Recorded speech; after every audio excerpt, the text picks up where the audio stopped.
Halo guys, jadi di video kali ini saya akan membahas tentang rata-rata populasi dan rata-rata sampel.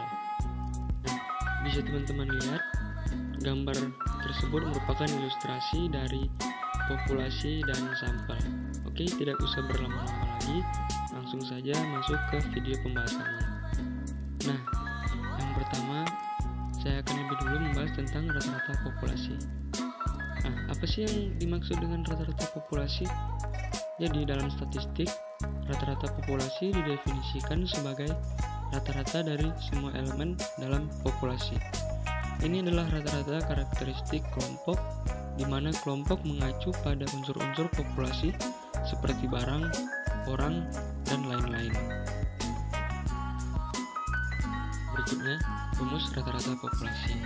Rumus rata-rata populasi mu sama dengan sigma X per N, di mana mu menunjukkan rata-rata populasi, N merupakan jumlah nilai dalam populasi, X menunjukkan sejumlah nilai tertentu, sigma menunjukkan operasi penjumlahan, dan sigma X merupakan penjumlahan dari nilai X di dalam populasi.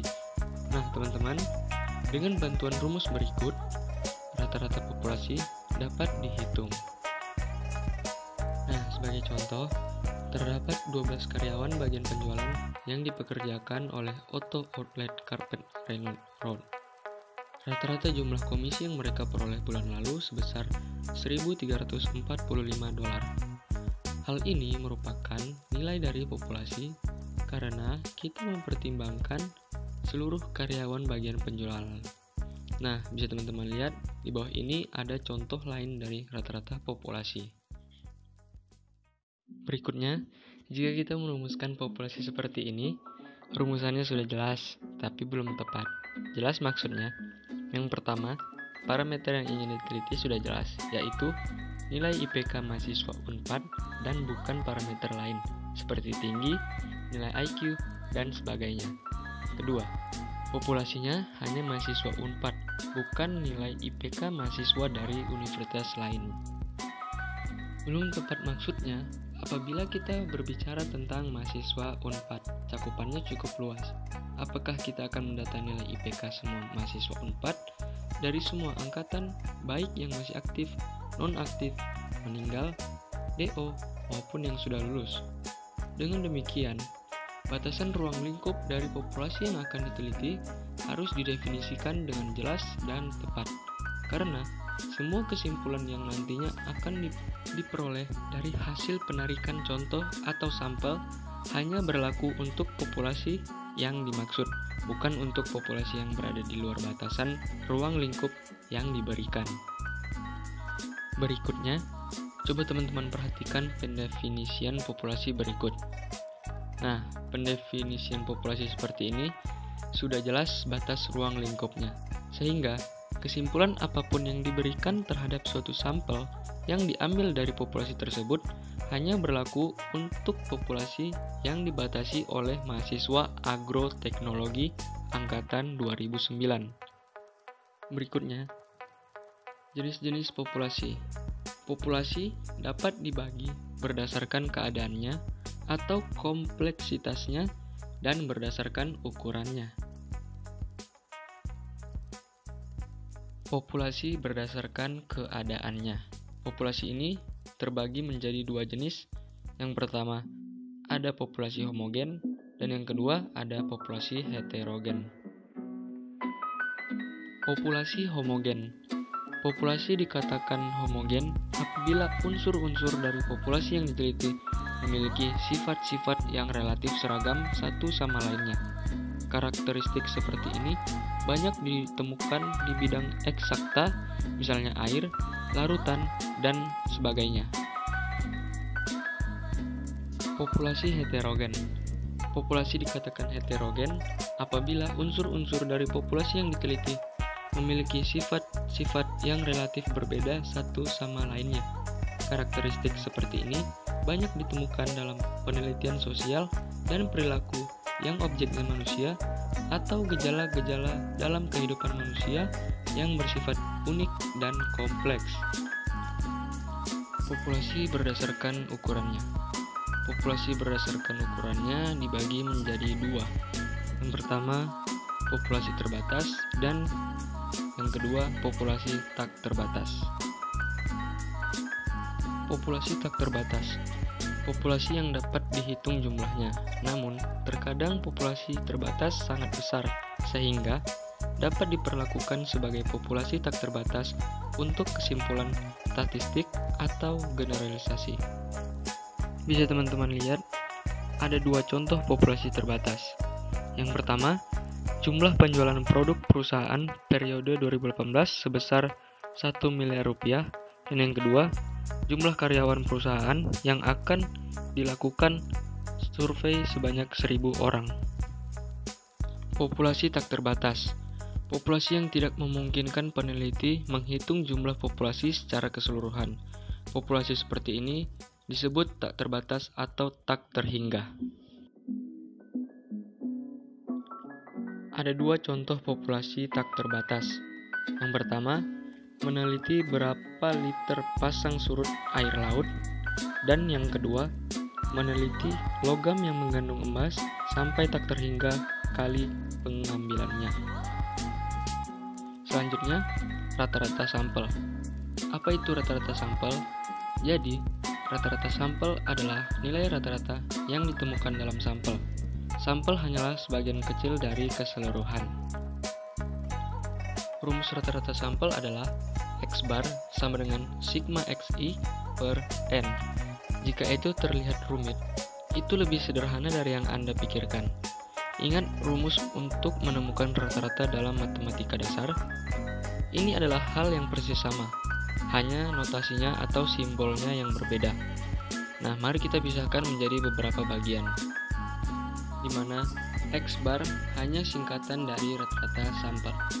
Sigma berarti tambah, XI semua nilai X, dan N berarti jumlah item dalam sampel. Cara menemukan rata-rata sampel. Menemukan rata-rata sampel tidak berbeda dengan menemukan rata-rata satu set angka. Dalam statistik, Anda akan menemukan rotasi yang sedikit berbeda dari yang biasa Anda gunakan, tetapi perhitungannya persis sama. Rumus untuk menemukan rata-rata sampel, X bar sama dengan sigma XI per N. Semua rumus itu, katakanlah, menambahkan semua angka dalam kumpulan data Anda, atau sigma berarti tambah dan XI berarti semua angka dalam kumpulan data. Nah, bisa teman-teman lihat, di sini saya memberi satu contoh soal. Soalnya, temukan mean sampel untuk kumpulan angka berikut: 12, 13, 14, 16, dan seterusnya sampai 405. Nah, langkah pertama untuk menjawab soal ini adalah tambahkan semua angka, kemudian hitung jumlah item dalam kumpulan data Anda. Nah, dalam kumpulan data khusus ini ada 26 item. Kemudian, bagilah nomor yang Anda temukan di langkah yang pertama dengan nomor yang Anda temukan di langkah kedua. Jadi teman-teman, hasilnya 144. Nah, mudah bukan? Baiklah, selanjutnya cara menghitung kesalahan standar untuk sampel rata-rata. Kesalahan standar rata-rata sampel sama dengan standar deviasi untuk sampel. Perbedaan antara kesalahan standar dan standar deviasi adalah bahwa dengan standar deviasi, Anda menggunakan data populasi, yaitu parameter, dan dengan kesalahan standar, Anda menggunakan data dari sampel Anda. Nah, teman-teman dapat menghitung kesalahan standar untuk rata-rata sampel dengan menggunakan rumus SE sama dengan S per akar N, di mana SE adalah standar error, S adalah standar deviasi untuk sampel Anda, dan N adalah jumlah item dalam sampel Anda.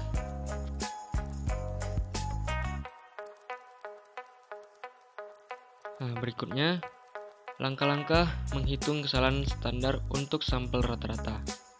Contoh, temukan kesalahan standar untuk ketinggian berikut dalam cm. Jim 170 cm, John 161, Jack 160, Freda 170, dan Rossi 150,5.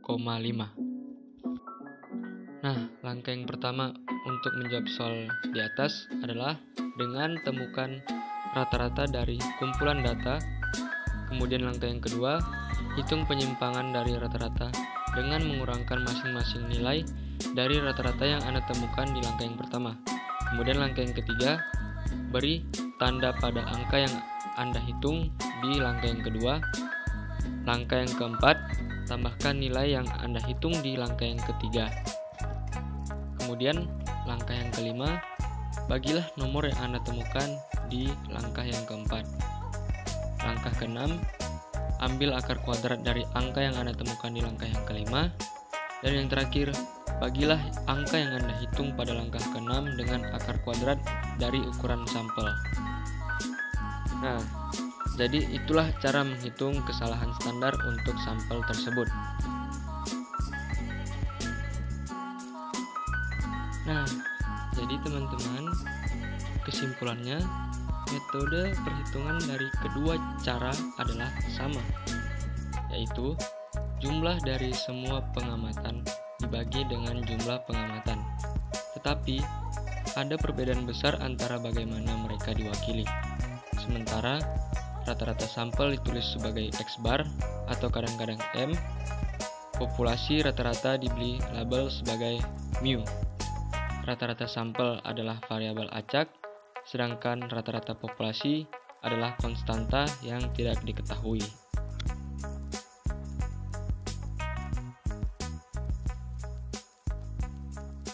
Oke guys, itu saja video pembahasan mengenai rata-rata populasi dan rata-rata sampel.